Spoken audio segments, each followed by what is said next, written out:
Boa noite a todos. Queria primeiro agradecer aí por estarmos hoje, né, aqui com o Digi. A gente veio tomar o espaço aqui do Caminhando para que a gente possa dar sequência aos nossos estudos do Mocidade, né? Então, uma vez por mês, sempre o último sábado, né? O nosso Mocidade se faz aqui presente para que a gente possa aí trocar conhecimentos, né, trocar ideias e expandir mais esse espaço de debate. Então, a gente queria agradecer em nome da comissão do Mocidade, em nome do nosso DIG, queria agradecer ao Caminhando por estar dando esse espaço aqui para a gente hoje, para que a gente possa desenvolver o tema da noite, nessa que é a 114ª, acho que eu acertei, palestra, né? E a gente vai estar falando sobre mediunidade na infância, né? Que é um tema aí que costuma suscitar muitas dúvidas, né? Em todo mundo.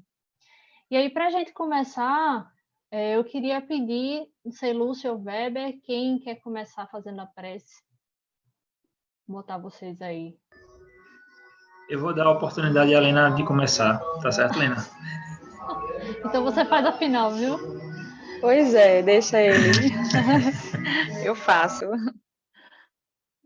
Levar o pensamento a Deus, espiritualidade amiga, aos nossos guias e protetores da nossa casa Caminhando para Jesus, pedindo permissão para fazer a abertura de mais um trabalho de estudo, de conhecimento tão importante. Que tenhamos inspirações, que possamos trocar ideias sobre o espiritismo, sobre a mediunidade na infância, que possamos adquirir mais conhecimentos, mais ideias e que possamos também ajudar a todos os encarnados e desencarnados que estão nesse momento assistindo e compartilhando conosco. Que possamos ter uma boa noite, um bom estudo e que fiquemos na proteção de Deus e da espiritualidade amiga. Que assim seja. Assim seja. Então, com as palavras proferidas pela nossa irmã, nós pedimos a autorização à espiritualidade amiga que acompanha os trabalhos dessa casa, que acompanha os trabalhos do Departamento de Infância e Juventude, para que possamos dar essa primeira parte por iniciado na tua Santa e Divina Paz. Assim seja. Então, gente, eu vou compartilhar aqui minha tela rapidinho, para que a gente possa... Na verdade, eu vou fazer o seguinte, antes de compartilhar, porque aí eu acho que fica mais interessante para a gente poder ver o rosto, né, de quem está falando. O nosso tema hoje é sobre mediunidade na infância, né? E aí é um tema que particularmente é muito caro ao DIGI, né? Qualquer tema que seja relacionado à infância, né? À adolescência, à juventude, são coisas que naturalmente se conectam com o próprio trabalho do nosso departamento, né? E para a gente é muito importante por estar trazendo aqui esse tema, que também é um alerta, né? Para os pais, para os responsáveis, para todos aqueles que de alguma forma se relacionam com as crianças e os jovens no dia a dia. E para que a gente não trouxesse isso apenas de uma forma teórica e até esse tema se torne um pouco mais palpável, a gente achou interessante trazer alguns relatos, né, inclusive de quem já passou por essa vivência, né, de pessoas que já nos trouxeram relatos sobre essas vivências da mediunidade durante a infância, que com certeza vai enriquecer muito mais a nossa discussão aqui. E vou aproveitar também para avisar que se vocês tiverem qualquer dúvida ou quiserem mais alguma informação, vocês podem ir colocando aí no chat, né, que a gente, na medida do possível, vai acompanhando e interagindo com vocês. Então, para iniciar, né, eu nem me apresentei, minha gente, que eu não sei se todo mundo me conhece, né? Meu nome é Priscila, temos Lucelena, que também faz parte do departamento, e Weber, né? Todos nós estamos lá dentro do DIGE e vamos juntos construir aqui essa conversa hoje com vocês, tá? E aí eu queria pedir para que Weber pudesse começar trazendo um relato bem interessante que com certeza vai nos ajudar aí no desenvolvimento desse tema na noite de hoje. Boa noite, pessoal. Eu sou o Weber, tá certo? Priscila falou aí, eu nem acenei, né? Então, para aqueles que não me conhecem, eu sou o Weber. O relato que eu vou trazer é um relato de uma pessoa que é bem próxima a mim, né? Não tem nem como não ser, né? Minha mãe. E o relato dela é um relato que a gente vai conseguir lembrar, talvez, de tantas outras pessoas que passaram pela vida da gente, tá? E que faz a gente hoje, pelo menos, questionar se o que estava acontecendo com ela era de ordem material ou era de ordem espiritual e os dois ao mesmo tempo, né? É um relato que também traz um pouco de angústia, tá certo? Para nós que somos espíritas, é muito comum a gente tratar dessa temática de hoje com a naturalidade que ela possui, né? Mas quando a gente amplia o olhar para pessoas que não têm a mesma vivência que a gente e até mesmo a crença, vai ser mais difícil, né? E a experiência da minha mãe, até certo ponto da vida dela, foi muito por essa vertente. Ela veio de uma família que, em sua totalidade, era católica, tá? Pessoas do interior que viviam nessa religiosidade de maneira muito mais intensa, né? E minha mãe, desde muito nova, desde muito cedo, né, na infância dela, ela já tinha os indícios de que ali iria se desenvolver uma mediunidade, né? Então, desde as brincadeiras, né, lá na infância, ela já via essa multidão de pessoas aí, mas com a crença de que, na verdade, não eram espíritos, né, eram pessoas encarnadas que ali se encontravam, né? Então, os espaços dela estavam sempre muito bem preenchidos. E aí, quando ela começou a ter esse momento de ter que lidar com a mediunidade, mas de uma maneira muito mais exposta, né? De uma maneira em que as pessoas que estavam convivendo com ela dentro de casa também estavam presenciando, se deu por vários momentos, mas aí eu vou só pontuar alguns, tá certo? Ela teve uma avó que ela era muito apegada e quando a avó dela desencarnou, ela estava internada, né, num período do Dia das Mães. Ela foi internada e antes que chegasse a informação de que a avó dela desencarnou, ela acordou, né, falando para minha avó, que no caso era a mãe dela, né, que a avó dela tinha desencarnado, né, tinha morrido. Ela morreu. E aí minha avó correu atrás dela para bater nela porque disse que ela estava agorando. Estava agorando a avó dela, né? E aí, pouco tempo depois, chegou um tio dela em casa, né? Trazendo a informação de que realmente ela havia falecido. E aí minha avó perguntou quem tinha avisado a minha mãe, né? E aí ele disse que não tinha avisado a ninguém, que a primeira pessoa que ele estava contando era ela. Ou seja, como é que minha mãe conseguiu saber dessa informação, né? E aí, a partir desse momento, os olhares, né, da família começaram a voltar mais para ela, né? Para minha mãe. E aí, ela passou por um outro momento de experiência de desencarne do tio dela, por parte de pai. E era um tio que ela era muito apegada, né? E durante esse processo de início de desencarne dele, né, ele morreu por conta de um acidente de automóvel, ele foi atropelado, e aí ficou em coma e tal, e nesse período do coma dele, minha mãe teve vários transes mediúnicos, e aí a todo momento, ela enxergando muitas pessoas dentro de casa, Ela e tem quantos anos, bebê?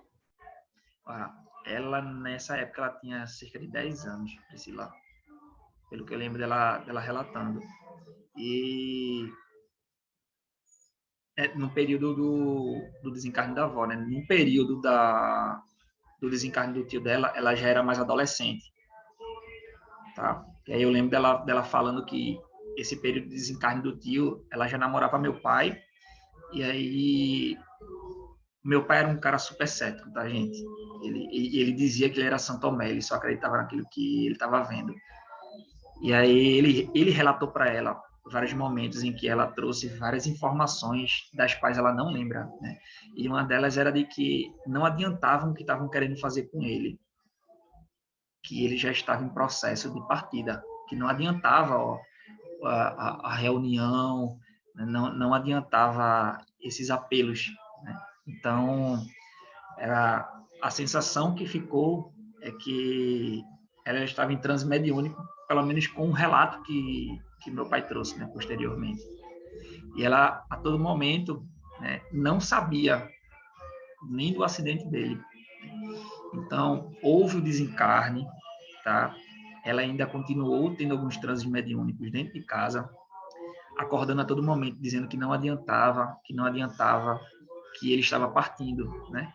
Até o ponto do primo dela, filho dessa pessoa que se foi, né, da família, chegar para meu avô e dizer que minha mãe estava sofrendo com problemas psiquiátricos e que precisava ser atendida por um psiquiatra, né? Que ele trabalhava num laboratório que conhecia alguns psiquiatras e que iria levar ela, né?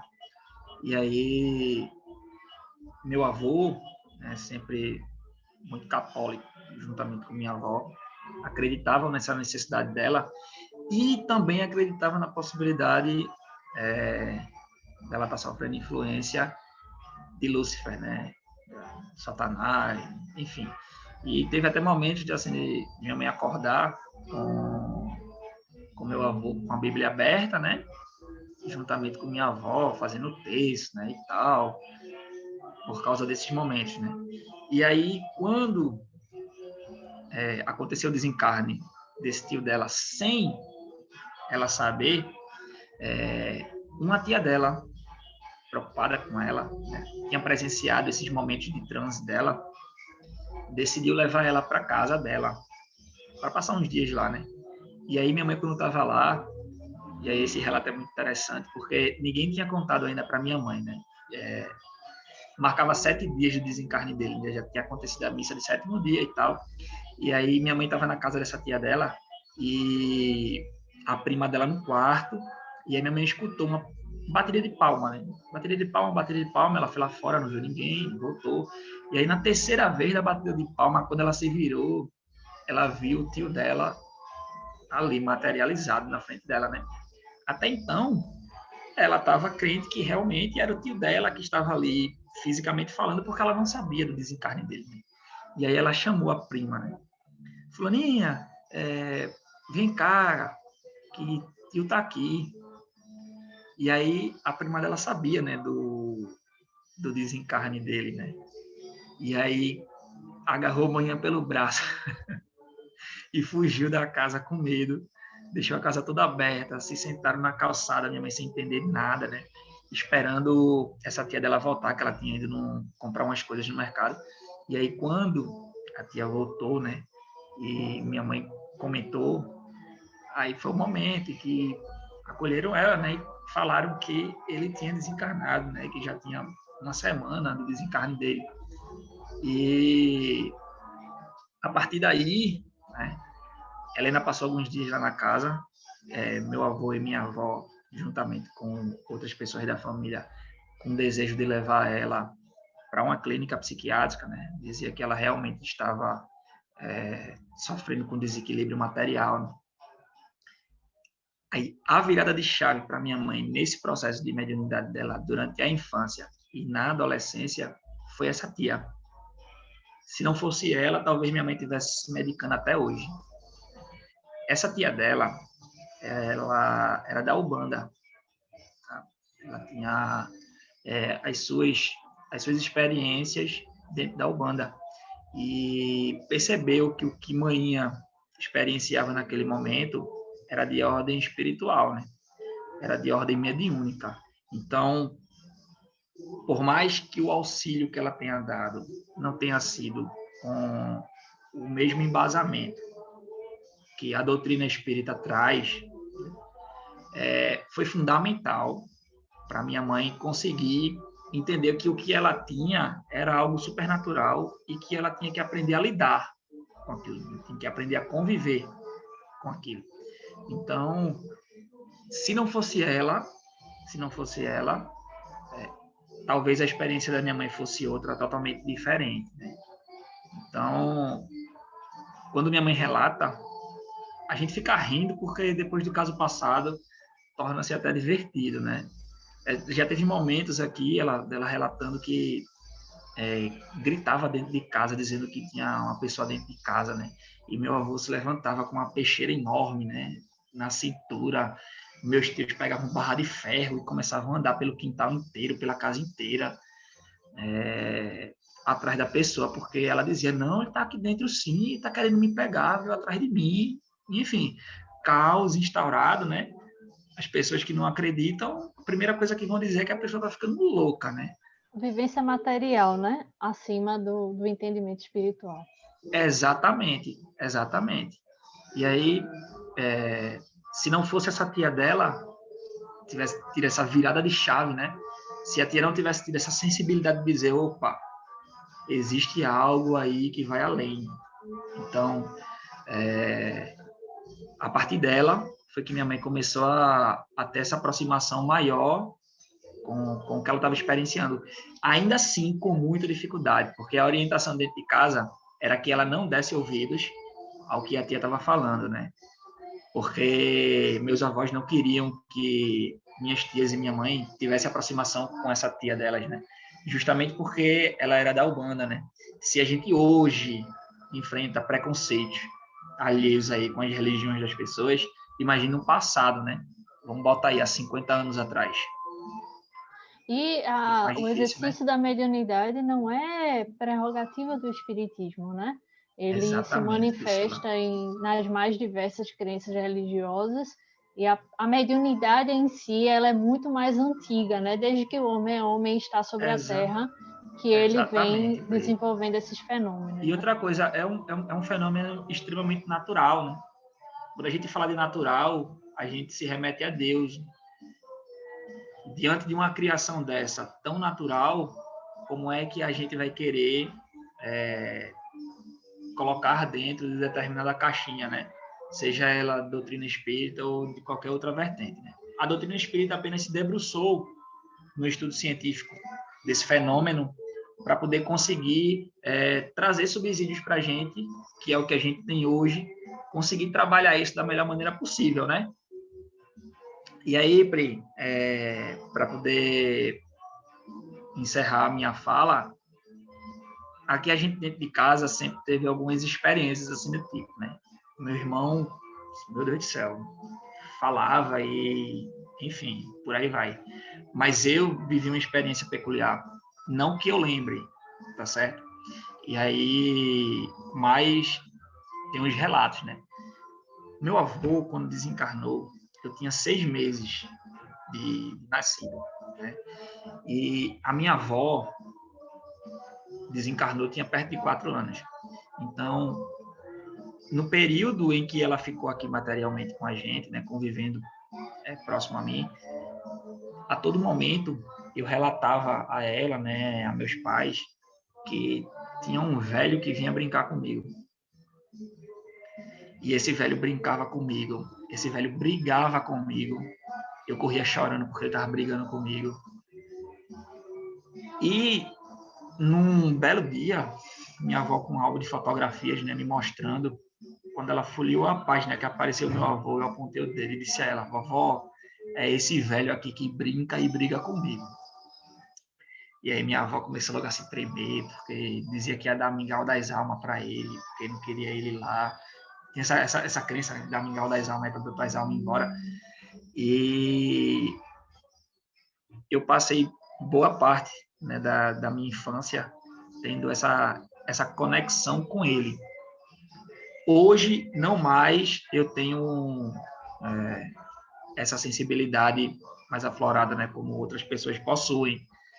Mas é um relato que minha mãe traz muito e que eu tenho certeza que Priscila vai conseguir trazer, né, algumas práticas e alguns acontecimentos que se relacionam, né, que faz com que a criança tenha esse espaço de conectividade aí com a espiritualidade, né? Então, minha primeira fala é essa, né, trazendo essa experiência de vivência mediúnica na infância, né, e na adolescência da minha mãe, mas com muita angústia. Se eu hoje, como educador espírita, visse uma situação dessa, eu iria ficar muito angustiado. Primeiro porque a gente sabe da dificuldade de conseguir o acesso, né, de acessar essa família que não tem nenhuma crença parecida, né, e de saber que ali, na verdade, o que se precisa é de um apoio espiritual e material também, né? Então, fica a lição para a gente. E acredito, Pri e Lúcia, e todo mundo que está aqui na sala, né? Acredito muito que isso acontece bastante ainda, tá, gente? Acontece muito. Então, que a gente consiga, com essa noite de hoje, enriquecer aí o nosso vocabulário, enriquecer o nosso conhecimento acerca dessa temática, para poder dar cada vez mais importância, né? Não só é coisa de criança, tá bom? O negócio é muito mais complexo e precisa ainda mais da atenção da gente, tá bom? Pri, está contigo. Se tiver alguma dúvida aí, alguma pergunta, pode fazer. Estamos aqui para isso. Tá bom, obrigada. Então, para poder a gente já dar andamento, né, eu também não tomar muito do tempo, eu vou passar para a Lúcia, né, que vai trazer também alguns relatos da vivência mediúnica dela, né, especificamente na infância. Pode começar, Lúcia. Olá, gente, boa noite. Para quem não me conhece, eu sou Lúcia, trabalhadora lá do Caminhando para Jesus, né? Faço parte do DIGE, faço parte da mediunidade e de outros trabalhos agregados à casa também. E vim somar um pouco, né, da minha história da mediunidade aqui com vocês, né, junto com Pri, Weber e todos vocês. Então, a história da minha mediunidade, né, os primeiros sinais começaram na minha infância mesmo, assim, entre 9 e 10 anos, né? Eu em casa começava a ouvir muito, assim, barulho de coisas se mexendo, às vezes sentia presença, né? Estava deitada, aí sabia que tinha alguém do meu lado, que não era ninguém material, mas sentia, né? Às vezes via até rostos deformados, tudo. E a minha reação era sair correndo. E, geralmente eu estava só, minha mãe na casa do lado, na casa da minha avó, eu saía correndo e medo, né? Medo me resumia. Mesmo assim, já assistindo às aulas da evangelização, eu já fazia parte desde de 5 anos, né, das aulas de evangelização espírita, mas mesmo assim era criança, né? E até então, algumas vezes eu comentava em casa, outras não, passava.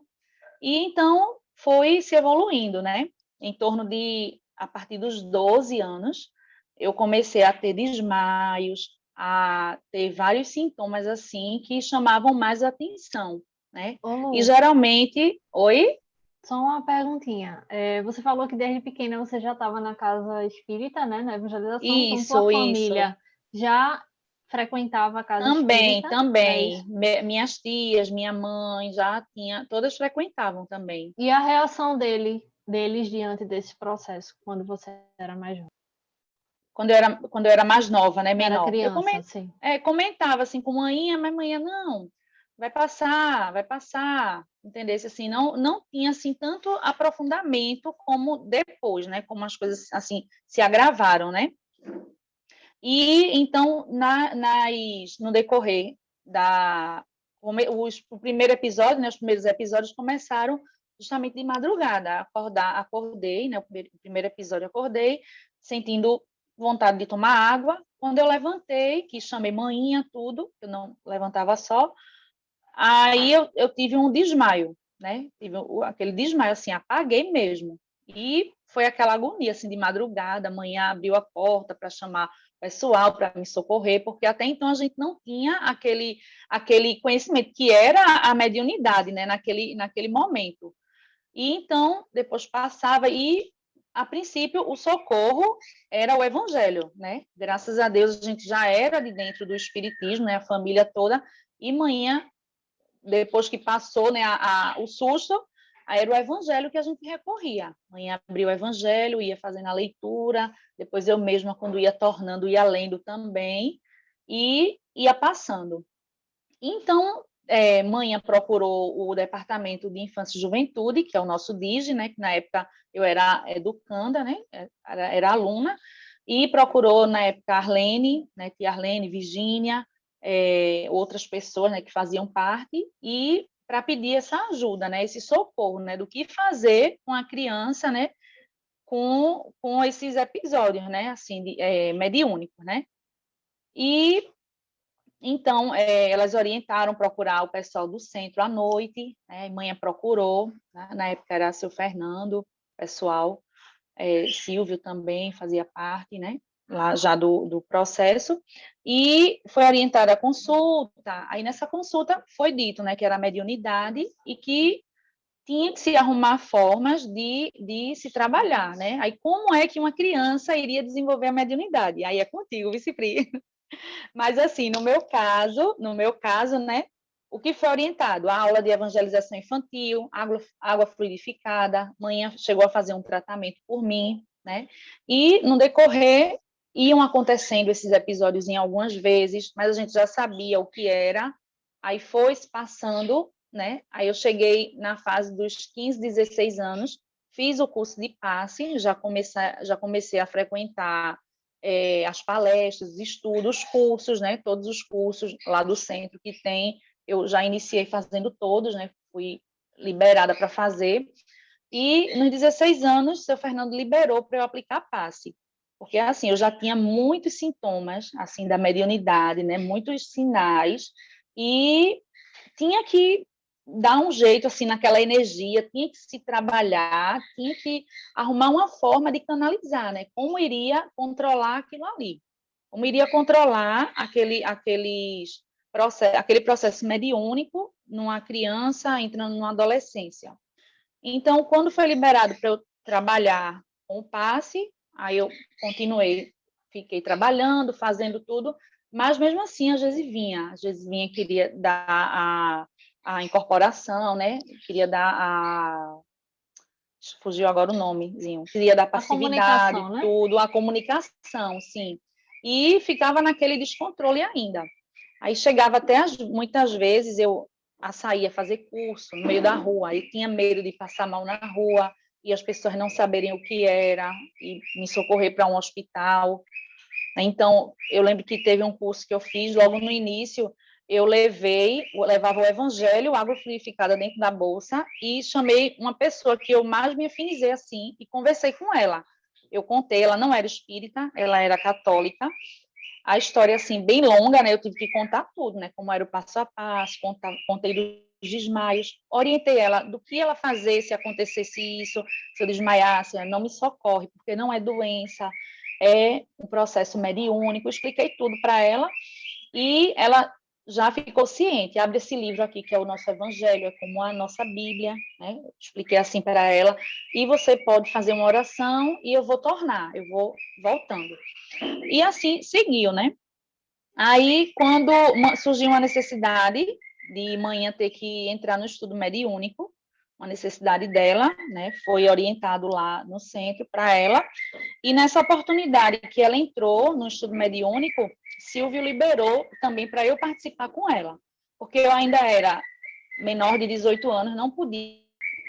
Aí, fui orientada, né, a participar desses estudos no primeiro horário, junto com manhã, já que minha mãe estava lá, eles autorizaram para eu participar, com todo cuidado, assim, com todo zelo, né, que eu agradeço muito, assim, ao Caminhando, a todas as pessoas, assim, que fizeram parte, assim, da minha infância até hoje, assim, nessa ajuda, porque eu tive muito, muito suporte, assim, tive muita atenção, então, em momento nenhum eu precisei sair do meu centro, para ir resolver em outro local, né, tudo foi resolvido lá, eles sempre davam apoio, sempre davam, assim, assistência, então, agradeço, sou muito grata por isso, né, e quando eu completei os 18 anos, eu pude ficar, né, para o segundo horário, e fiquei nesse estudo, né, no estudo mediúnico. E fiquei em torno de 5 a 6 anos, né, nos estudos mediúnicos, passei por todas as salas, passo a passo, tudo direitinho, até chegar hoje, né, a trabalhadora da casa, né. Então, fui feliz no meu processo, apesar dos sustos, assim, né, por conta dos desmaios que no início eram confundidos com doença, né, a gente achava que era alguma coisa, assim, séria, mas depois também, logo foi desvendado, logo foi visto que era a mediunidade mesmo, e fui muito feliz, né, tive muita assistência, assim, de mãe, feliz nisso, né, tive muita oportunidade de crescer ali naquele processo, desenvolvendo a mediunidade, trabalhando da forma que era pertinente naquele momento. Era criança, não poderia desenvolver, mas poderia participar das aulas de evangelização, né? Era adolescente ainda, não poderia desenvolver a mediunidade para trabalhar, para fazer os trabalhos, né, que hoje eu faço, mas eu poderia aplicar o passe, fazia a campanha do quilo, fazia sopa, fazia quase todos os trabalhos do centro, né? Botava a energia em movimento, né? Tinha, viu? Era de quarta a sábado, era direto no centro. Então, tive, assim, realmente a oportunidade, né, de esclarecer, de conhecer, né, o processo mediúnico, tudo conforme, né, manda o figurino, A assim, hora né, certa, né? no momento certo. E hoje a gente está iniciando um pouco essa vivência aqui em casa, né, com o meu filho, com o André.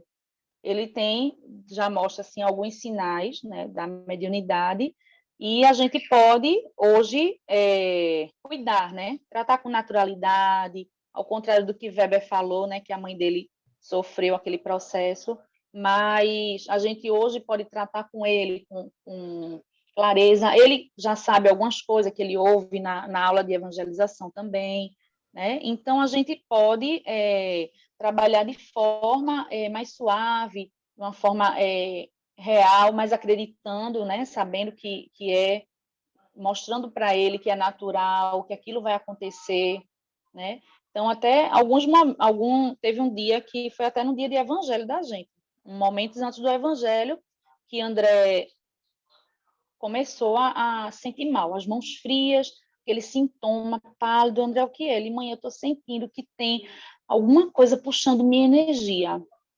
Aí eu fui conversando com ele, apliquei um passe, aí ele colocou no YouTube depois na prece de Bezerra de Menezes, que mãe ensinou a ele. Aí eu sei que ele adormeceu, ouvindo aquela prece, e depois a gente foi conversando, foi esclarecendo, né? Aí algumas vezes ele vem, mãe, eu estou querendo me sentir mal, acho que eu vou passar mal. Aí é o quê? Aí também a gente tem que ir puxando, né, para ver se é real, se não é, né? E ir tratando aquilo ali com aquela naturalidade, mas com atenção, né? Atenção devida, para também a gente não relaxar, não cair naquele, vai passar, isso é besteira, e não dá a atenção devida que a criança precisa nesse momento, né? Então é Perfeito, isso, Pri. Olena e Pri, Oi? só ressaltando que o que não falta é trabalho no Caminhando para poder dar vazão a essa Pois energia. pois É verdade. vamos trabalhar. Continua tendo, viu? Tem muito. Vamos embora trabalhar, colocar essas energias em ação, canalizar as energias para o bem mesmo, né? Até chegar o momento do trabalho da mediunidade em si, né? Que não é importante, mas não é o mais importante, né? O mais importante é a gente saber canalizar essas energias, direcionar essa energia que a gente tem, essa mediunidade, esse dom, para que vamos usar para o bem, né? Vamos cuidar, cultivar, para poder aproveitar mesmo, né? Aproveitar a oportunidade do trabalho. Isso. Muito bom, muito bom. Então, obrigada, Lúcia, de novo, por poder compartilhar com a gente essa história aí. Estamos por aqui. E, com certeza, a gente vai poder fazer vários links, né? Tanto com o que foi trazido aí por Weber, como por Lúcia, tá? Eu vou compartilhar agora a parte mais teórica, digamos assim, e aí tanto Weber como Lúcia também fiquem à vontade, caso vocês queiram fazer algum vínculo, algum comentário. Só um aviso importante que eu vou dar aqui, é que essa palestra, né, esse estudo que a gente está dando sobre mediunidade, ele nasceu, querendo ou não, dentro do Departamento de Infância e Juventude. Então, o viés que a gente vai trazer aqui é um viés de educação, né? É um viés de educador. Com certeza, vocês vão encontrar na literatura e na internet outras palestras com um viés mais científico, trazendo dados mais biológicos ou até na questão mais científica mesmo de como acontecem essas comunicações, né? Mas não foi o caminho que a gente escolheu abordar aqui, tá? A gente vai olhar mais como um perfil mesmo, enxergar essa criança, de como acolher ela dentro desse momento, né? E quais responsabilidades a gente tem perante isso, tá? E com certeza tem nomes aqui como o senhor Fernando Marques que falariam muito melhor do que eu se fosse para abordar o viés científico. Então não vou me atrever a esse ponto, mas fiquem à vontade também de colocar seus comentários e na medida do possível a gente vai tentando relacionar aqui, tá? Deixa eu só ativar aqui o compartilhamento da minha tela. Pronto. Todo mundo tá ok aí, Weber? Tá aparecendo? Sim. Tá ok, sim, pode dar continuidade. Perfeito. Então, minha gente, eu trouxe aqui alguns relatos, né, alguns embasamentos teóricos para poder a gente relacionar aí com os relatos dos meninos e algumas obras que vão abordar, né, sobre essa questão do desenvolvimento da mediunidade ao longo da infância. Primeiro de tudo, eu queria fazer um lembrete, né? Como eu falei, a gente está olhando para esse tema do ponto de vista, né, de acolhimento dessa criança e do ponto de vista do desenvolvimento de uma educação não só espírita, mas uma educação inclusiva para essa criança. Então, é importante a gente lembrar a missão de qualquer pai ou responsável, né, que esteja interagindo com essa criança, com esse jovem ao longo da sua vida. E aí isso vai ser uma chave muito importante para a gente entender como lidar com essa mediunidade, né? Porque quando a gente pensa nesse tema, se fala sempre, né? O pessoal sempre pergunta coisas do tipo, mas como é que eu vou reagir? O que é que eu devo fazer? Como direcionar? Né? E aí há uma ansiedade muito grande em torno dos pais e dos responsáveis sobre como lidar com isso. E eu acho que a maior chave é essa mensagem que está lá no Evangelho segundo o Espiritismo, no capítulo 14, no item 9, que eu vou pedir a permissão de vocês aqui para reler, que diz assim: compreendei hoje o grande papel da humanidade. Compreendei que quando produzis um corpo, a alma que nele encarna vem do espaço para progredir. Conhecei vossos deveres e colocai todo o vosso amor em reaproximar essa alma de Deus. Essa é a missão que vos foi confiada, e da qual recebereis a recompensa se a cumprirdes com fidelidade. Vossos cuidados e a educação que lhe dareis ajudarão em seu aperfeiçoamento e em seu bem-estar futuros.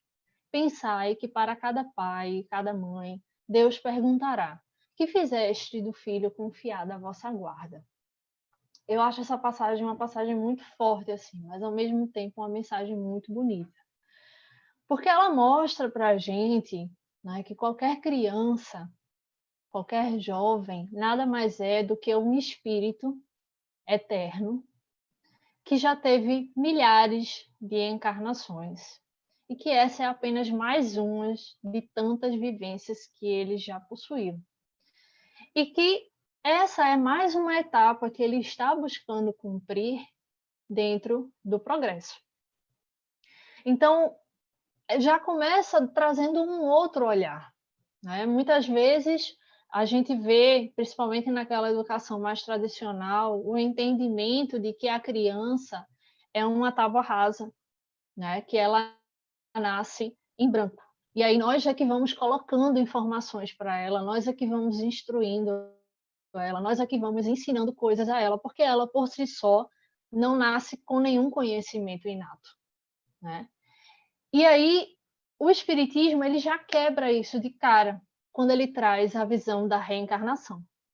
Então nós sabemos que toda criança que encarna na Terra, aquela não é sua primeira existência. E justamente por não ser a sua primeira existência, ela já vai trazer dentro de si virtudes, mas também vai trazer problemas, dificuldades, entraves, que ela vai ter que aprender a superar nessa vivência atual. E se a gente tem esse processo de ter vivido com tantas informações, de ter acumulado tanta bagagem, por que é que a gente, ao encarnar, a gente meio que zera tudo, esquece boa parte do que aprendeu, se torna um ser frágil, pequeno, delicado, que depende de todo mundo? Qual é a lógica disso, né? E aí o Espiritismo também vai trazer uma informação belíssima, que é a de que é justamente esse período da infância, né, em que ela vai ter que depender dos outros para comer, para se vestir, para se proteger, para caminhar, que ela vai poder ter a chance de se desenvolver e de progredir, vivenciando, né, uma família, vivenciando um lar, vivenciando essa necessidade do outro. E isso por si só já é um lembrete para que a gente não caia no egoísmo, para que a gente não perca a humildade, para que a gente não ache que nós sozinhos somos autossuficientes. Então imagina uma pessoa que na última vida foi um rei todo-poderoso, né, de um império gigante que mandou fazer e acontecer. E aí ele volta como um bebê que não sabe falar, que mal consegue comer, que até quando o bichinho faz as coisas dele nas calças, alguém tem que limpar ele, porque ele não consegue nem se limpar sozinho. Quer maior exercício de humildade do que esse? Não tem. Sem falar que essa criança ela também vai estar mais maleável, né? Por mais que ela traga ali orgulho, ela traga sentimentos complicados, controversos, essa dependência dela dos pais, dos responsáveis, das pessoas ao seu redor, vai tornar ela mais aberta, né, a ser influenciada pelos que os cercam, do que ela já vir como um adulto que já está com a sua opinião fechada e não quer ouvir nada de ninguém. E aí a gente consegue ver que o que a gente observa na infância é uma conexão entre conhecimentos adquiridos de outras existências e conhecimentos que vão ser passados por aqueles que estão ao lado dela naquele momento. E aquilo, de alguma forma, vai se conectar e vai formar essa personalidade para essa vida presente. Então, vejam a responsabilidade que a gente tem enquanto pai, enquanto mãe, enquanto educador, né, de moldar esse ser. E aí, de trabalhar no aperfeiçoamento dessa criatura. E aí, por isso que é tão importante a gente pensar no ponto de vista da gente como espírita, de desde pequeno trazer o ensinamento do espiritismo para essa criança. Né? Se eu acredito no espiritismo, se eu acho que ali há uma lógica por trás e que essa lógica é o que me ajuda a procurar uma vida melhor, por que eu não vou passar isso para os meus filhos?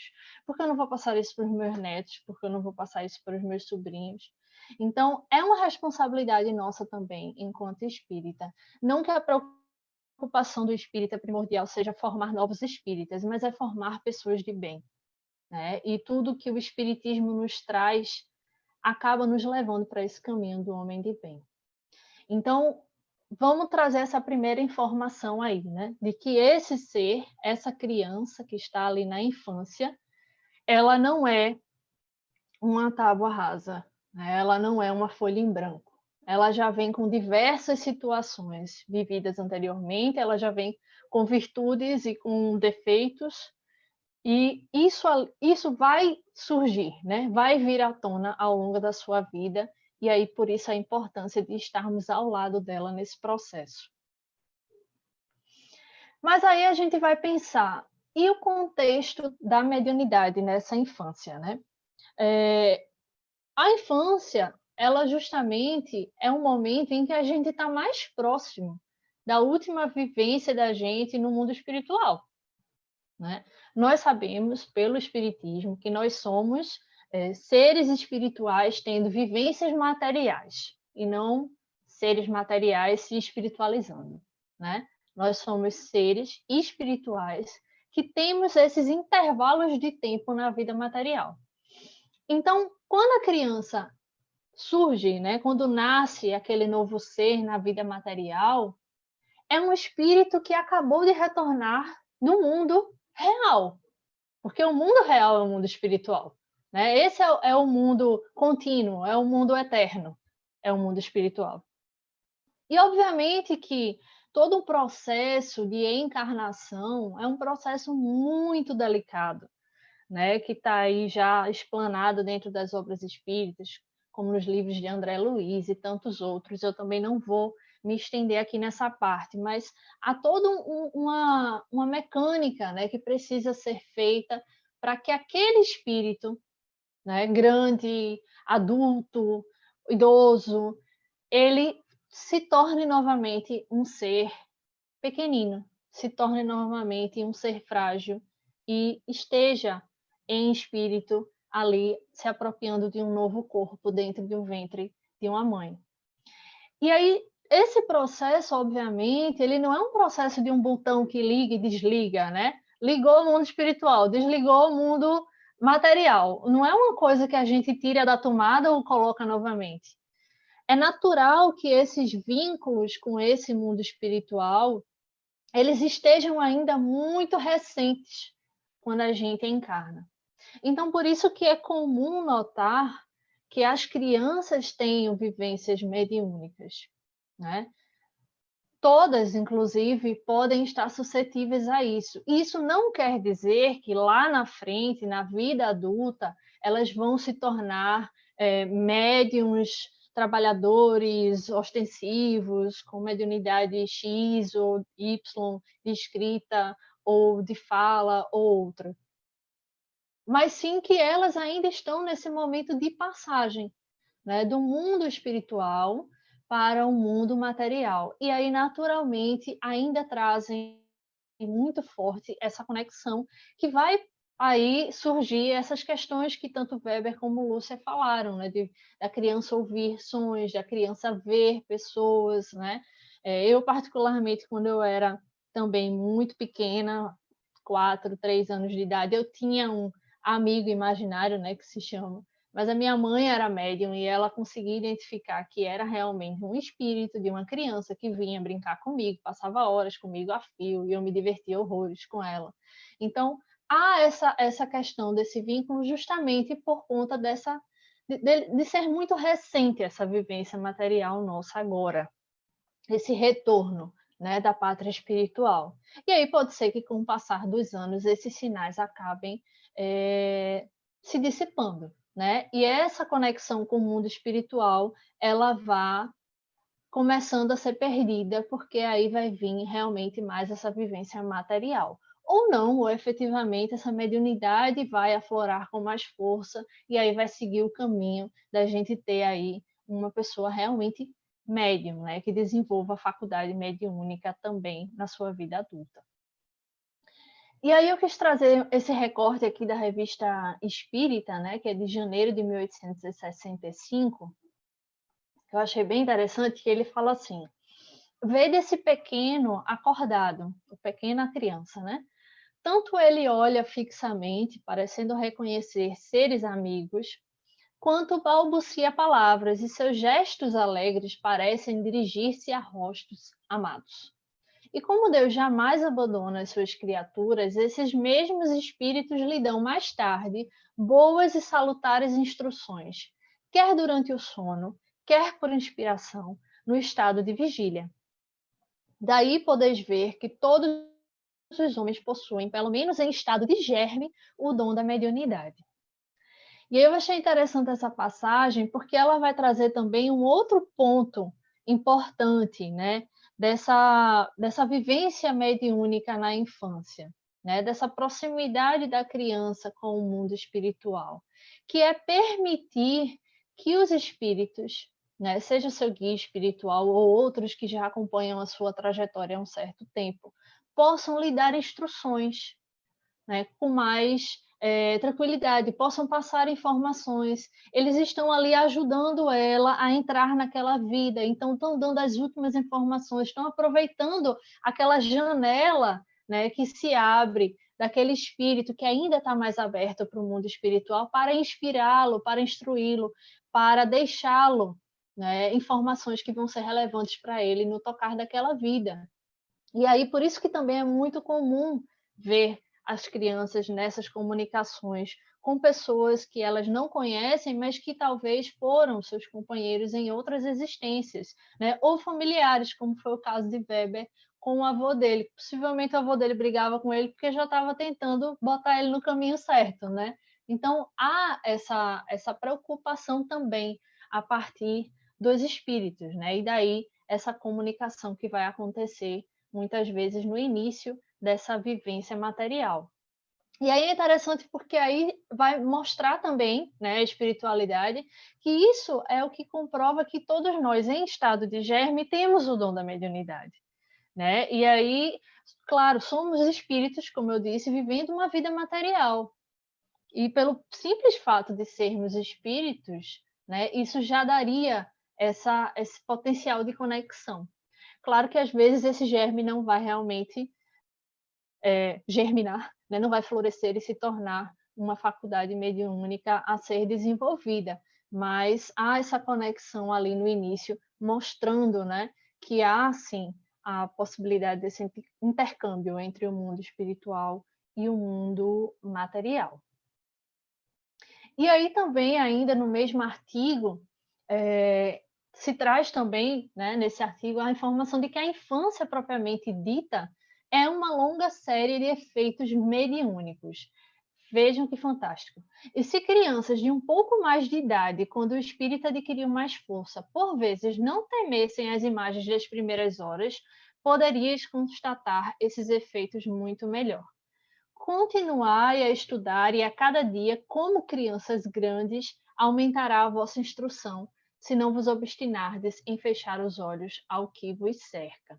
Então, aí, novamente, né, trazendo essa informação de que as crianças, né, na infância, elas vão ter, sim, uma série de efeitos mediúnicos que vão ser comuns. E aí vem o destaque importantíssimo para a questão do estudo e da instrução, para que a gente possa abrir os nossos olhos para esse mundo espiritual e não fechar para ele, né? E aí eu trago o relato de Lúcia, e que ela fez esse trabalho, né, junto com a mãe, de entrar primeiro na evangelização. Ela está ali recebendo as informações sobre a doutrina, sobre o que é ser uma pessoa de bem, e depois ela, já com uma idade maior, poder estudar a mediunidade, né? Então, o estudo e a instrução é o principal para tudo. E é o que Kardec sempre buscou nos colocar, né? Em tudo que a gente vai ler, de artigos, de livros, textos escritos por Kardec, ele sempre vai ressaltar a importância da gente se educar e da gente se instruir. Porque quando a gente não se educa, quando a gente não se instrui, infelizmente a gente fecha os olhos para as coisas ao nosso redor e a gente acaba tendo uma vivência mais sofrida, uma vivência mais difícil e muitas vezes dando vazão a medos e preconceitos, como foi trazido no relato de Weber, né, do que vivenciou a mãe dele na sua infância, de pessoas que não entendiam aquela situação, né? E que, ao invés de buscar maiores informações sobre aquilo, preferiram julgar, né? De uma maneira quase que cega, né? Achando que aquilo ali era o capeta se manifestando, era as forças malignas ou o que for, ou uma questão meramente física, né? De psiquiatria. Então, isso é o reflexo da falta da instrução e da falta do estudo, né? E isso é muito perigoso, porque imaginem para uma criança que não entende ainda direito o mundo ao seu redor, está vivenciando essas situações que muitas vezes não vão acontecer de uma maneira fofinha, né? Muitas vezes não vai ser um espírito bonitinho que vai surgir lá e começar a brincar com ela, como trouxe o relato de Lúcia, que às vezes ela via coisas realmente feias, realmente ruins, que deixavam ela angustiada, né? E muitas vezes há espíritos que vão se aproveitar disso para assustar essas crianças, né? Há casos dentro da literatura espírita de bebês que chegavam os pais aperreados no centro espírita porque a criança não parava de chorar e eles não conseguiam identificar qual era o motivo. E quando se ia verificar, havia, né, essa participação mediúnica, a entidade ali provocando a criança. Então, imagine o que é uma criança estar já numa situação dessa e ainda por cima aqueles a quem são os únicos a quem ela confia, né? A quem ela pode se amparar e esses também se viram contra ela e também têm medo dela. Vejam que cena perturbadora. Pode falar, Lúcia. Pri, só relembrando a questão da importância, né, da educação mediúnica, né? Eu tive alguns episódios, ano passado, nesse processo todo de pandemia, eu tive alguns episódios de sensações do início da minha mediunidade. A sensação de desmaio, como se a pressão estivesse baixando, como se eu fosse apagar mesmo. Aí eu lembrei num ato. Aí, inclusive, quem estava comigo foi minha mãe estava junto comigo e mãe disse, o que foi? Eu disse, a mesma coisa daquela época. Aí ela queria se aperrear, eu disse, não, deixa eu sentar aqui. Aí sentei, né, mentalizei meu protetor, fui ali respirando, fui conversando, fui administrando e passou. Mas, assim, o quanto é importante, né? Se fosse uma pessoa que não tivesse, assim, esse conhecimento, esse estudo, essa orientação, você iria usar... Se desesperar e talvez piorar, né? Passou mal, aí vai para o hospital, e levar a várias situações de transtorno, né? De desespero e até de prejuízo à saúde mesmo da pessoa, né? Saúde física e mental mesmo, né? E o cuidado, né, Helena, que as pessoas que estão ao redor precisam ter, né? Isso. Você não basta ser só você, né? Isso. Se as pessoas que estão ao seu lado têm esse entendimento do que precisa fazer naquele momento, ameniza bastante, né? Não é isso? E lembrando também, Pri, do que você falou, a gente já teve bebês, né? Conhecido de amigos nossos, que realmente tinha uma fase que não dormia de jeito nenhum, chorando, e era assim uma perturbação. Era uma sensação de perturbação para a criança e para os pais. E os pais também, a mãe era espírita, entendeu? Aí conseguia também administrar mais situações perturbadoras, assim. E na própria evangelização, lá no DIG, a gente já teve também algumas crianças com esses históricos, né? Que a gente também pôde ajudar, pôde conduzir, né? Uma delas é Bruna, não sei se vocês lembram, na época que, acho que foi com Weber, que eu evangelizei ela também, na época de terceiro ciclo, Bruna ainda na infância, Bruna, todo o processo, e Bruna via, era bem ostensiva a mediunidade dela.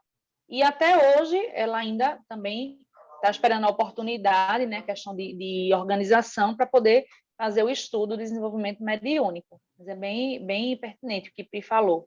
A gente vive, realmente, tem na teoria aí, que Pri está relatando, a gente vivencia, não só assim com a gente, né, o que a gente já passou, mas a gente vivencia com as crianças no DIG também. Tem, sempre, vez ou outra, chega alguns casos de criança com essas necessidades, essa atenção maior com a mediunidade. Isso. E aí é importante também a gente entender que isso não se trata de uma punição, tá? Eu vejo muito que a gente acaba entrando em alguns extremos, né? Ou a família, ela cria uma ojeriza àquela situação e aí se aterroriza e morre de medo daquilo e quer tirar aquilo da criança de qualquer jeito, né? Como se tipo, de alguma forma estão punindo a minha filha, o meu filho, e aí por isso que ele está apresentando essas questões. Ou também acabam querendo fazer com que a criança desenvolva ainda mais aquilo e antes do tempo dela, né? Porque acabam endeusando a criança naquele processo, né? De que ela é uma pessoa, um ser altamente elevado, espiritualizado, e por isso ela consegue falar, fazer e acontecer, e acabam estimulando aquilo antes do tempo. Então, tudo é uma questão de equilíbrio, né? A gente não pode nunca encarar a mediunidade como um ato de punição, ela é uma ferramenta de aprendizado como qualquer outra, e é uma ferramenta de aprendizado que, quando bem administrada, é fantástica, porque ela permite, né, que a gente tenha acesso a outros irmãos que já passaram por vários problemas na sua vida, nas suas vivências materiais, né? E a gente conseguir entender e perceber isso é uma forma de aprendizado muito grande para qualquer médium, né? Ter essa vivência, ao mesmo tempo que é uma prática de caridade, né? Você está dando a oportunidade àquele espírito, a que ele momentaneamente se utilize do seu aparelho físico para que ele também se harmonize e consiga receber as informações que talvez no plano espiritual apenas ele ainda não consegue alcançar, né? Então isso é muito importante, e aí por isso que é necessário a naturalidade daqueles que cercam essa criança nesse processo de desenvolvimento. E aí eu quis trazer um livro aqui também, não sei se vai dar para vocês verem aí na tela, mas é esse livro aqui de Hermínio de Miranda, na verdade, minha gente. Vocês vão me desculpar que eu fiquei com Herculano Pires na cabeça. Escrever Herculano Pires, mas é Hermínio de Miranda, tá errado. Que é o livro Nossos Filhos São Espíritos. E eu acho esse livro, assim, fantástico. Eu indico ele, eu já li, eu acho que umas 2 vezes. Eu indico ele para qualquer pessoa que queira entender mais a questão da infância, né? Porque ele mostra mesmo essa vivência, né? De como a gente deve ter todo esse cuidado no desenvolvimento das crianças, né, e dos jovens, porque eles são esses espíritos que estão retornando agora na matéria e vão estar muito suscetíveis a qualquer impressão e a qualquer influência, né? E aí ele... Pri, Oi. é muito interessante esse livro porque, por mais que seja o Hermínio que esteja trazendo, ele traz vários relatos de experiências de uma pessoa que não é da doutrina espírita, né? Isso, é uma ela é em Van Bach, né? Isso. E ela trabalha com processo de regressão de memória, né? O tratamento de alguns traumas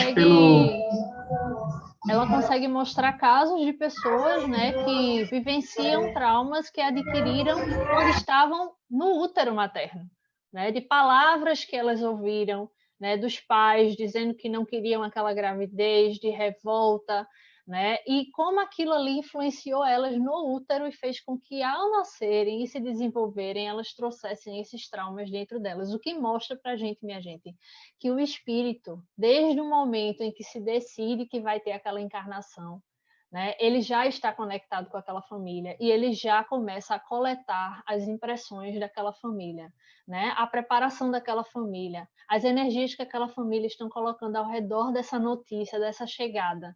Tudo isso já vai influenciando esse espírito e com certeza já vai ter impacto na sua vivência material. Isso é muito importante mesmo. Acho que foi uma das coisas que mais me chamou a atenção nessa obra. E aí... Oi, pode falar, Weber. Eu lembrei, Pri, de um caso de uma criança que eu tive a oportunidade de acompanhar o processo de gestação da mãe, né? E hoje já é um rapaz de 17 anos. Na verdade, é um rapagão, né? O cara tá mais alto que eu, velho. Aí que vai ter a sensação que o tempo tá passando, né? E ele trouxe um relato tão interessante, mas tão interessante. Ele chegou para a mãe dele e fez assim, isso é reforçando o que tu trouxesse agora da obra. Ele disse assim à mãe dele: mãe, a senhora lembra quando a senhora não me queria? Veja o que ele disse. Você lembra quando a senhora não me queria? Mas eu sabia que eu tinha que ser filho da senhora. E eu não dormi enquanto eu não consegui vir primeiro que todo mundo. Nossa Senhora. Ela chorou quando ouviu ele falar isso. Não chorou na frente dele, não chorou depois, porque ela realmente o processo de gestação dela houve uma rejeição dela. E aí ele trouxe esse relato. Ele tinha 5 anos quando ele trouxe esse relato para ela, dizendo que lembrava da fila de crianças que estava no mesmo espaço que ele, mas que ele não dormiu porque ele sabia que ela que tinha que ser mãe dele. Então, Veja é que muito, fantástico, né? é muito forte um relato desse, né? Isso. E Até isso que não fica, né? acredita, até que não Mesmo acredita, isso. ficar. E mesmo depois, né, a criança crescendo, ficando adulta e esquecendo disso, nada é esquecido por completo no nosso organismo, minha gente. Né? O perispírito, as sensações, as energias são absorvidas, né, e ficam lá dormentes em algum ponto, né, da nossa mente, mas aquilo ali fica no nosso, como a psicologia fala, subconsciente, né, e acaba muitas vezes vindo à tona de formas que, se você não conhece a história, você não entende porque a pessoa está tendo aquela reação, né? E aí depois, quando se aprofunda e se descobre esses eventos, as coisas começam a se conectar. E aí, assim, Hermínio, ele tinha um conhecimento, né, muito fantástico sobre a questão da mediunidade e várias pessoas já tinham buscado ele ao longo da vivência dele dentro do espiritismo, com dúvidas sobre como tratar esses casos de mediunidade nos seus filhos, né? E ele traz algumas sugestões aqui que eu achei muito interessante. Ele diz assim: deixe que a coisa venha naturalmente, sem forçar seu desenvolvimento extemporâneo e sem tentar reprimi-la com aspereza. Né? Veja aquilo que eu falei antes, né? A gente nem deve exaltar para que a criança desenvolva ainda mais aquilo, né? Principalmente porque ela não está no momento para isso, nem a gente deve negar aquilo, né? Ter medo, se revoltar ou reprimir a criança por isso. Né? Há relatos, inclusive, na literatura também de pais que colocavam os filhos de castigo. Né? Imagina uma criança ficar de castigo porque ela se comunica ou vê ou ouve alguma coisa sobre a qual ela não tem o controle. Né? Existe o caso de uma jovem, acho que é Elizabeth Hope, na Inglaterra, no século XIX, em que ela via e ouvia nitidamente na infância dela, né? E ela ficava de castigo sempre quando isso acontecia, ela acabava revelando para alguém. E ela aceitava, se ajoelhava no chão, chorava, desesperada, pedindo a Deus que tirasse isso dela, né? Que parasse de fazer com que ela ouvisse e visse. Então veja que situação assim desoladora, né? Para uma criança se encontrar. E aí ele continua: observe o que ocorre com a criança sem assustá-la. Observe. Então, por que observar? Porque a gente tem que entender, até para que não esteja talvez ali tendo a interferência de um espírito mal intencionado. Então, a gente precisa acompanhar esse processo e entender o que é que está acontecendo, né? O que é que aquele espírito está dizendo para aquela criança, né? O que é que ele está influenciando ela a fazer. Mas conversar com a criança sobre isso de forma tranquila, sem assustá-la. Não é desgraça alguma ter filhos ou filhas dotados de faculdades mediúnicas. Ao contrário, é uma bênção em potencial se tudo for encaminhado da maneira correta, dentro de um contexto de equilíbrio e bom senso. E aí a gente teve o relato de Lúcia, né, mostrando isso, em que hoje ela é inclusive uma trabalhadora da casa, né, desenvolvendo aí suas atividades sem maiores intercorrências. E aí ele ainda diz: assim, se a criança diz estar vendo coisas ou pessoas que você não consegue ver, ou ouve sons e vozes que seus ouvidos não captam, não salte, aflito, à apressada conclusão de que ela está ficando doida, né? Como foi talvez até na questão do relato aí que Weber trouxe, né? Tenha calma, observe, medite, consulte quem entenda do assunto, né? Procure a casa espírita, procure pessoas que você sabe que estudam a mediunidade, que buscam desenvolvê-la. E não tome atitudes precipitadas e afoitas, como proibições, ameaças, castigos, pressões e gritarias. né? Então, a gente tem que tratar da coisa de forma natural, até porque, minha gente, a mediunidade é algo natural. Isso pode chocar vocês, mas isso é a mais pura verdade, né? Se vocês forem lá no Livro dos Médiuns, está claramente dito lá em vários pontos do Livro dos Médiuns e em toda a codificação, Deus não criaria nada que transgredisse a sua lei natural. Não faz nenhum sentido ele criar uma coisa que vá de encontro à sua própria criação. Então, a mediunidade é algo natural e deve ser tratado como tal. E aí, ele também ainda traz aqui: considere tais predisposições como a revelação de um talento, como outro qualquer. Se o seu filho ou filha denota inclinação para música, literatura, ciência ou esporte, você tudo fará para que ele ou ela possa seguir o rumo que levará à realização dos seus sonhos e aspirações. Por que não proceder da mesma maneira quando os indícios apontam a direção da faculdade mediúnica? E eu achei isso muito legal, né? Porque naturalmente os pais eles veem que os filhos são inclinados para determinada coisa ou outra. Tem aquele que tem a facilidade de aprender determinado idioma, ou algum de tocar determinado instrumento. Muitas vezes isso vem, inclusive, dessas outras vidas, né, que ele vai trazer essas aptidões, e aí, naturalmente, os pais vão buscar estimular aquilo, né? Então, por que não fazer da mesma forma com a mediunidade? Agora, claro, isso sendo feito de uma forma responsável e dentro do seu devido tempo, que a gente vai chegar lá também ainda aqui nessa apresentação. E aí, óbvio, eu tinha que trazer o Livro dos Médiuns, né? Porque a gente não pode falar de mediunidade sem citar a codificação. Então, dando uma folheada, eu encontrei lá no capítulo 18, né, alguns pontos interessantíssimos que Kardec vai provocar, né, a espiritualidade para trazer desse ponto de vista da mediunidade dentro da infância. E aí vamos ver se o que Hermínio de Miranda trouxe até aqui, que eu mostrei agora há pouco, está relacionado também com isso que está lá no Livro dos Médiuns, né? E aí se pergunta: há crianças que são médiuns naturalmente, quer de efeitos físicos, né, que era algo que era muito comum na época, quer de escrita e de visões. Apresenta esse inconveniente? E aí eu acho interessante a gente ressaltar que a própria preocupação de Kardec em trazer esse questionamento vem muito da vivência na época dele, né?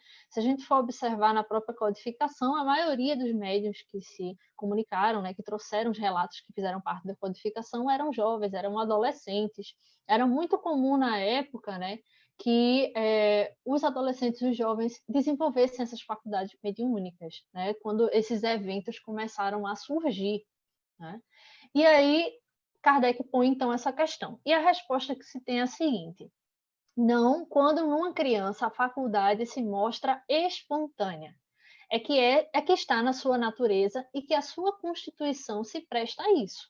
O mesmo não acontece quando é provocada e sobreexcitada. Então, vamos de novo ver o link, né, com o que Hermínio trouxe naquela obra Nossos Filhos São Espíritos. Então, quando ela acontece de forma espontânea, quando ela acontece de forma natural, não é um problema, né? Não é um inconveniente. Nota que a criança que tem visões geralmente não se impressiona com estas, que lhe parecem coisa naturalíssima. A que dá muito pouca atenção e quase sempre se esquece. Mais tarde, o fato lhe volta à memória e ela o explica facilmente se conhece o espiritismo. Então, aí a gente volta àquela questão sobre a naturalidade com que os pais, os responsáveis, devem ter em lidar com essa criança, né? A criança vai encarar aquilo como algo natural, porque para a gente, se a gente for observar, como eu já trouxe, né, no começo da nossa fala, a criança ela acabou de voltar do mundo espiritual. Né? Ela está começando uma nova vivência no mundo material. Para ela não há nada de extraordinário em ela ter conexões com outros espíritos. Isso ainda está muito claro na mente dela, né? Essa vivência no plano espiritual. Então, por que vai ser você que vai colocar preconceito na cabeça da criança? Né? Porque vai ser você que vai fazer com que ela tenha medo do que ela não tem medo. Muitas vezes a gente não percebe isso. A gente passa as nossas inseguranças, os nossos medos, né? As nossas angústias para aquela criança que não tem nada daquilo, né? E aí é um problema, porque se ela já traz também alguma aptidão anterior, alguma tendência anterior para cair naquilo, ela vai se deixar influenciar facilmente e vai passar a ter uma postura difícil, perante essa vivência mediúnica, né? E aí ele fala novamente da importância do conhecimento do próprio espiritismo, né, que depois vai facilitar para que ela explique esses eventos que ela vivenciou. E aí a gente pode ficar se perguntando, né? Como até Lúcia falou aí também. E aí, então, qual é a idade ideal para exercer a mediunidade? Tem idade ideal? Não tem? Né? Isso eu acho que é até uma questão um pouco polêmica, às vezes, dentro do espiritismo. Mas a gente vai lá de novo no Livro dos Médiuns, né, no capítulo 18, e aí a resposta que se dá a essa pergunta é a seguinte: não há idade precisa, tudo dependendo inteiramente do desenvolvimento físico e ainda mais do desenvolvimento moral. Há crianças de 12 anos a quem tal coisa afetará menos do que algumas pessoas já feitas, ou seja, algumas pessoas adultas. Porém, a de efeitos físicos é mais fatigante para o corpo, né? A mediunidade é efeito físico. A da escrita tem outro inconveniente, derivado da inexperiência da criança, dado o caso de ela querer entregar-se a sós ao exercício da sua faculdade e fazer disso um brinquedo. Então, eu acho, meus amigos, que a resposta para essa pergunta é o bom senso, né? Ele deixa claro aqui que não há uma idade precisa, mas que isso vai ter muito a questão do desenvolvimento físico, né? E do desenvolvimento moral, da maturidade daquela criança. Mas, naturalmente, é mais fácil, né? A tendência da criança é levar as coisas ainda de uma maneira muito na brincadeira, né? De uma maneira que não traz ainda a seriedade, o peso, né? Que envolve isso, até porque quando a gente fala de exercer a mediunidade, né, a gente sabe que a mediunidade tem que ter um propósito, ela tem que ser feita com algum objetivo, né? Então, por isso que as casas espíritas têm muito cuidado na hora de lidar com a mediunidade na infância. E na grande maioria dos casos, elas vão direcionar para que essas crianças entrem no departamento de infância e juventude, né? Elas entrem dentro das aulas de evangelização espírita, porque ali elas vão ter a base, elas vão entender primeiro o que é o espiritismo, o que é o mundo espiritual, o que são espíritos, por que eles se comunicam, quando se comunicam.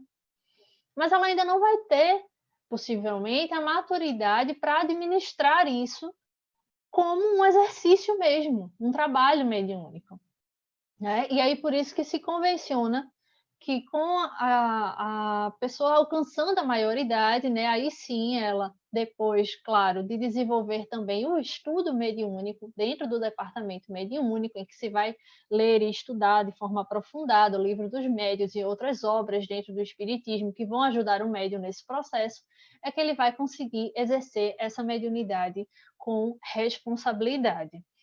E aí, assim, isso realmente é muito importante, porque a gente não tem como ter certeza, né, se aquela criança ela tem a maturidade ou não. Então, por isso que precisa ter todo esse cuidado, né, no acesso e no desenvolvimento dessa mediunidade.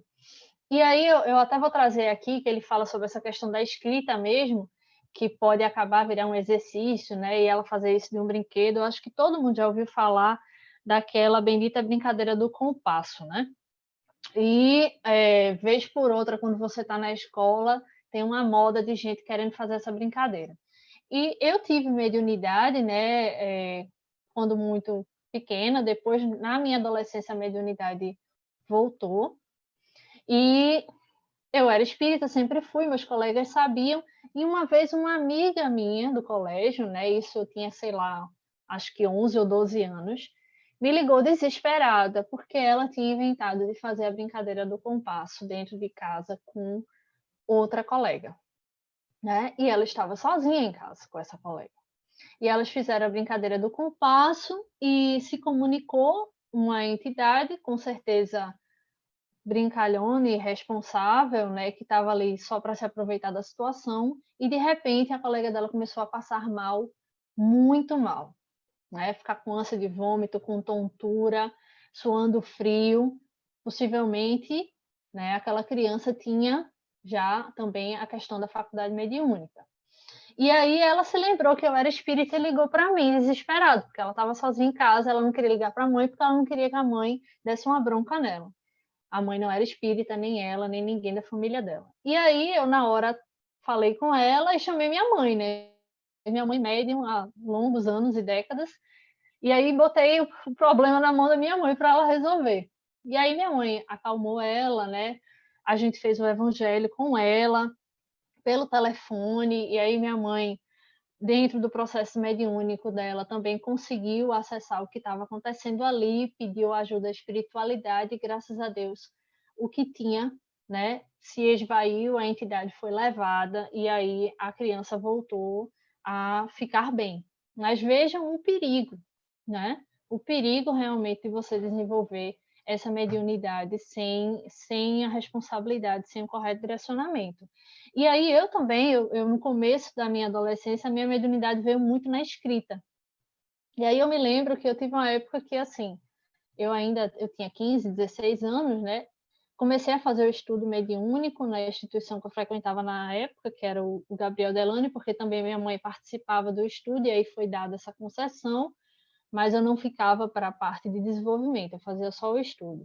E aí eu me lembro que quando eu ia escrever uma carta para alguém, acho que foram uns 5 anos assim de confusão, porque eu não conseguia escrever um cartão de aniversário, que no final saía uma mensagem psicografada para aquela pessoa. Né? E até na escola eu tinha que me controlar, para no meio da aula não começar a receber alguma coisa. E aí foi o estudo que foi me ajudando, né? Além da minha mãe, do direcionamento dela, a aprender a conter isso e a trabalhar depois isso na mesa mediúnica, né? E aí a gente vem também aqui com outro ponto ainda nesse tópico, que traz lá no livro dos médiuns. A prática do espiritismo demanda muito tato para a inutilização das tramas dos espíritos enganadores. Se estes iludem a homens feitos, claro é que a infância e a juventude mais expostas se acham a ser vítimas dele, né? Então, tantos relatos também que a gente sabe de médiuns que muitas vezes acabam sucumbindo, né, para espíritos enganadores, que acabam entrando num processo de fascinação, né, espíritos que fingem ser quem não são e acabam levando, né, médiuns para caminhos errados.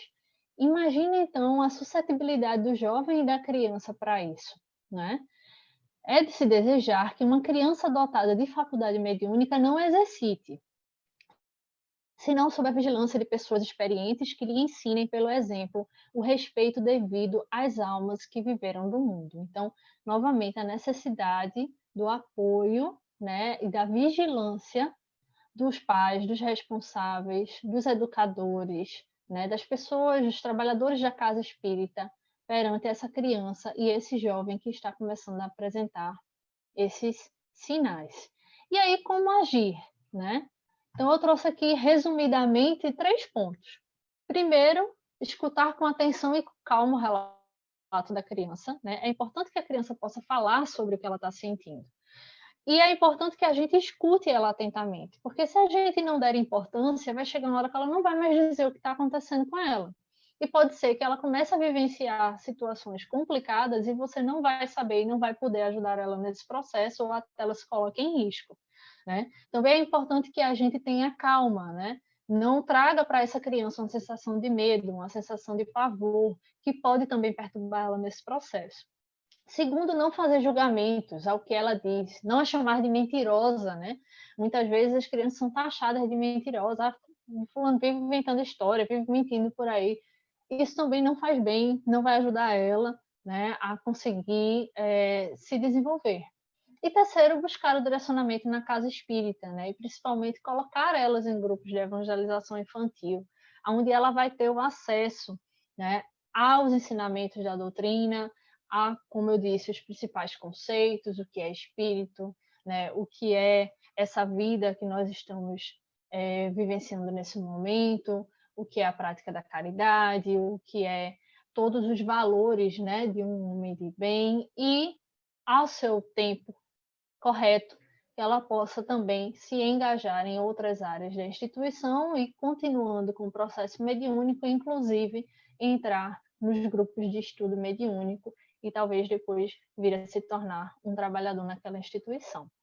Então, é importante a gente ter paciência, cuidado e atenção a essa criança e a esse jovem nesse processo.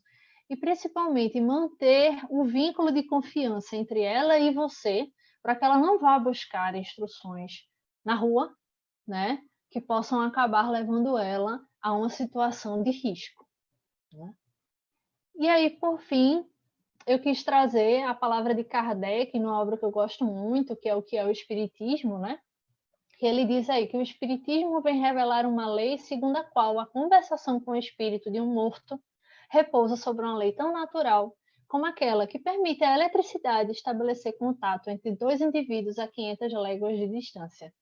Se fosse hoje em dia, a gente ia atualizar para... O Espiritismo vem revelar uma lei segundo a qual a conversação com o espírito de um morto repousa sobre uma lei tão natural como aquela que permite que a internet nos conecte, né? E, por fim, a faculdade mediúnica é um dom de Deus. Então, mais uma vez, a mediunidade é algo natural, é algo que tem o seu propósito, né? Que busca esclarecer não só a nós, que podemos estar, pela vivência da matéria, esquecidos do que existe no plano espiritual, mas aqueles irmãos que já partiram e ainda não conseguiram encontrar a tranquilidade e se realinhar no caminho do progresso, para que eles também possam ter essa oportunidade através das comunicações, né? E como uma lei natural, ela não deve ser nunca pensada e analisada com medo, com preconceito, né? E principalmente nunca ser hostilizada, né? Então vamos acolher as crianças, os jovens, dentro das situações que eles possam trazer. E o diálogo, minha gente, é importantíssimo, né? Quando a criança sabe que ela tem um diálogo aberto com aquela pessoa, com o seu pai, com o seu responsável, que ela pode conversar e falar sobre o que sente, sobre o que vê, sobre o que lhe acontece, e não ser julgada, isso torna o processo muito mais fácil e muito mais simples. Não sei se Lúcio ou Weber querem fazer alguma consideração final, porque eu sei que eu já fui lá nos últimos minutos. Eu quero falar, Pri. Você, na sua fala, eu estava aqui refletindo. E quem não é espírita, né? A criança que não é espírita, o que fazer? Aí, assim, a gente que tem, quem estiver assistindo, ou quem for assistir depois, ter essa sensibilidade, esse estalo, né? De se perceber alguma criança com algum comportamento, assim, passando por essas dificuldades na família sem ser espírita, orientar, saber como chegar, né? Porque nem todo mundo aceita, né? O espiritismo nem todo mundo acredita. Então, orientar, tem as aulas de evangelização, que é um grupo espírita, voluntário, mas que tem o trabalho, que dá uma atenção para a criança em relação ao que ela está sentindo, né? Então, não assim, a gente também não pode chegar de cara, é mediunidade, leve para o centro, né? Sem a pessoa aceitar, sem a E, pessoa inclusive, a gente acreditar. tem até crianças, né, que fazem parte do nosso trabalho de evangelização em que os pais são de outras religiões, né? E a Isso, que gente não são busca respeitar espíritas. muito isso, né, nesse Isso. processo. Inclusive, crianças, a gente já teve casos de jovens que houve a mediunidade, né, o despertar da mediunidade, e quando foi se tratar com pai, com mãe, né, não foi aceito. Houve até assim um certo mal-estar de não acreditar, não, ela não tá, isso não é isso não é mediunidade não, ela não tem isso, né? A gente já teve, eu lembro que a gente já teve alguns casos assim também da não aceitação. Então a orientação é para quem não é espírita, né, para a família que não é espírita, vê a gente que tem o conhecimento, que vê aquela criança com comportamento, ou até às vezes numa conversa mesmo, meu menino está assim, vê, escuta, está sentindo tal coisa, a gente orientar, tem a evangelização espírita, né? É um trabalho voluntário, mas que tem crianças e jovens, que é muito bom, e a gente tentar direcionar essa pessoa com essa criança ou jovem para a nossa evangelização, que lá para poder receber a assistência, né? A ajuda devida. E lembrando que também o próprio exercício da mediunidade, como a gente falou no começo, pode vir a ser desenvolvido em outras instituições religiosas também, né? O importante é que essa família ela tenha esse acolhimento na instituição instituição religiosa em que ela se encontra e que Uhum. também haja esse entendimento, né? Para que Isso, aquilo não seja encarado como uma doença ou como algo pecaminoso, por exemplo, né? é Mas há verdade. casos também de crianças e jovens que vão desenvolver depois essa mediunidade em outros locais religiosos. Isso. Se não tem a prática, né, Pri, mas tem o direcionamento da energia para outros trabalhos, né, em outras religiões. Também A gente sabe que a ajuda. espiritualidade está em todo lugar, né? Então a Isso, ajuda ela vai isso. chegar. É importante a gente Exatamente. trazer também a lembrança de que o que foi trabalhado aqui hoje não quer dizer que tudo que acontece com a criança é apenas de ordem espiritual, né? É importante que antes de ter qualquer diagnóstico, né, antes da gente definir o que é e o que não é, a gente precisa estar muito apropriado, né, do que está acontecendo com a criança. Então, a gente não pode desconsiderar que exista nela a possibilidade de ter uma desordem de ordem material, tá? Então, é para isso que a gente precisa ter atenção, tanto com a matéria, mas também como com o espírito. Então, é importante, antes de definir, é só mediunidade, é só desorganização material. A gente precisa ter esse cuidado de poder colocar na balança e realmente pesar o que é, o que não é, né? Seu Luiz, quer contribuir aí? Eu achei muito boa a explanação, muito elucidativa. Esse livro, inclusive, Nossos Filhos São Espíritos, até algo dele eu coloquei na palestra minha, Deveres dos Pais, uma coisa assim. Mas é o que eu penso é o seguinte, que essas ocorrências são muito maiores do que a gente possa imaginar. Esses casos pinçados aqui e acolá são mais no nosso meio, mas todos são espíritos, né? Então, essa ocorrência deve ser muito mais geral. E o que eu vejo de dificuldade, porque a criança ela é conduzida pelos pais. Se os pais não têm o conhecimento de que somos espíritos e estamos num corpo, esse entendimento não vai fluir. Então, essas crianças vão ficar com essas visões, ouvindo vozes, e vai passar tudo como que seja do Satanás, essa coisa que você comentou. Então, a dificuldade é o conhecimento, a ignorância dos pais para direcionar a criança com um processo dessa ordem. E todos nós já vimos criança falando sozinho com a boneca para lá e para cá. É isso. Né? É essa mediunidade. Mas, então, a doutrina espírita tem mais essa obrigação de divulgar para aqueles que são leigos, totalmente leigos, e tem os que não querem saber de jeito nenhum. Então, essas crianças vão ficar realmente, quando crescerem, é que vão se direcionar para o desenvolvimento. Né? Ok, obrigada, seu Luiz. Mais alguém quer comentar alguma coisa? Fernandinho?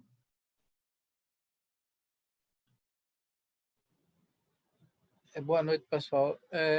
Eu aqui estou extremamente maravilhado com esse conteúdo que hoje vai ficar aí na internet com tanto esclarecimento, né? E aí, como muitas vezes meu pai fala muito, a gente vê que o nosso centro tem um futuro brilhante, porque está sendo conduzido por pessoas que têm uma consciência, né? E que está fazendo um belo trabalho, trazendo um conteúdo dessa forma. Que eu sempre que procuro falar, gosto muito de externar que é uma preocupação minha, e a gente está, nos últimos 30 anos, a gente está vivenciando pessoas com um grau de sensibilidade muito grande, e cada vez mais estão aparecendo jovens que muitas vezes não conseguem se entender, e aí busca a ajuda, e nem sempre chega esse acolhimento da melhor forma. E aí esse seu conteúdo hoje, o conteúdo de vocês foi brilhante. Parabéns. Obrigada, Fernandinho. A gente fica muito feliz em ver que a gente está caminhando junto, né? Nesse processo. Para Jesus, né, Kleber, Priscila? Caminhando para Jesus, exatamente, todos juntos caminhando para Jesus. Weber, quer falar só rapidamente, porque eu sei que a gente está estourado o tempo, dos estudos, né, para que o pessoal aí que estiver ouvindo quiser saber como colocar seu jovem, sua criança dentro do Digi, o que acontece, quando acontece. Isso aí eu não perco a oportunidade nunca.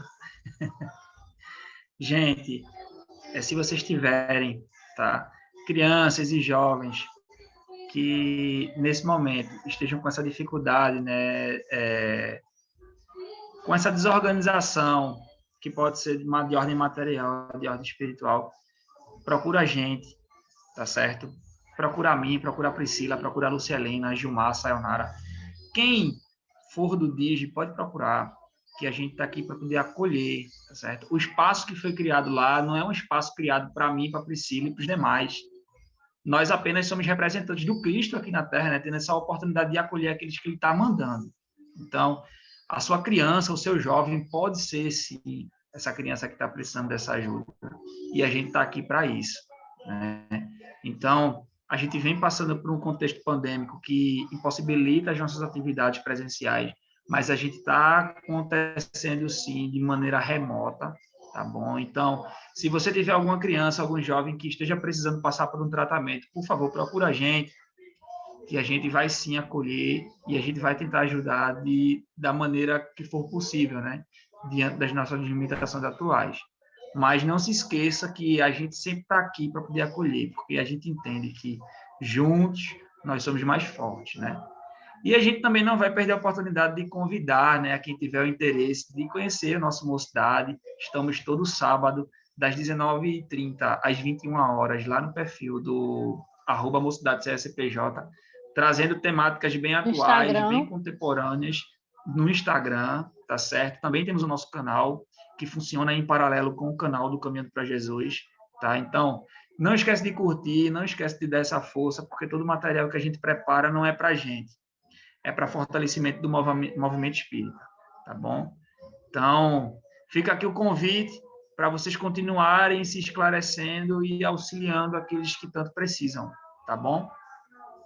Isso. E para os jovens a partir de 13 anos, né, a gente tem o Pré-Mocidade, que é o @Pré-Mocidade_CSPJ, também lá no Instagram, que já está fazendo seus estudos via Google Meeting todos os sábados à tarde, tá? Então, é bem interessante para que eles possam aí se sentir conectados com a doutrina. Então é isso, eu queria agradecer, né, a Lúcia e Weber por estar aqui comigo, por partilharem os seus relatos. Acho que foi muito rico a gente poder fazer essa troca, né? A todos aí que estão à frente do Caminhando para Jesus, que mais uma vez cederam esse espaço para a gente. A gente considera que é sempre uma honra poder estar aqui falando, né, em nome da instituição. E para que a gente possa finalizar, eu vou passar para a Weber fazer a nossa prece final.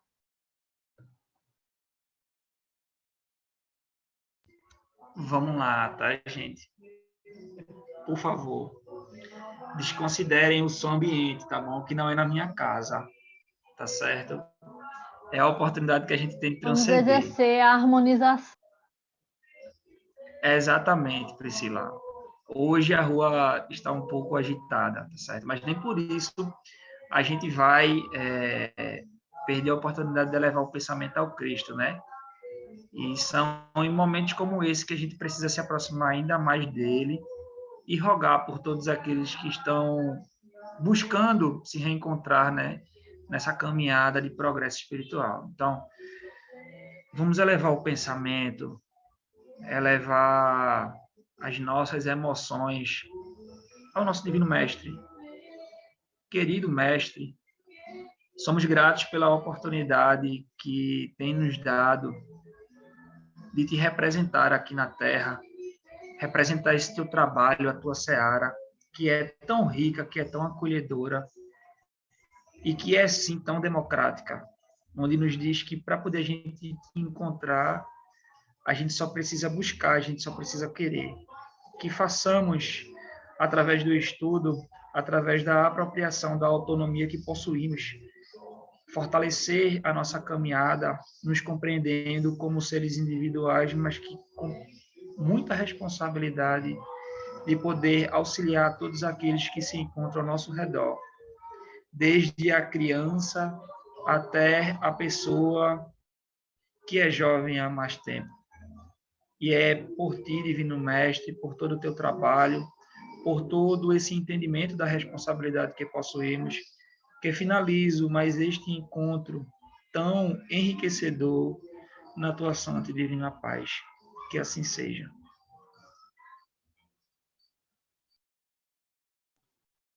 Senhor Jesus, com as palavras proferidas pelo nosso irmão, pedimos a permissão para encerrar mais um estudo do Mocidade, mais uma palestra do Caminhando para Jesus, na tua santa e divina paz.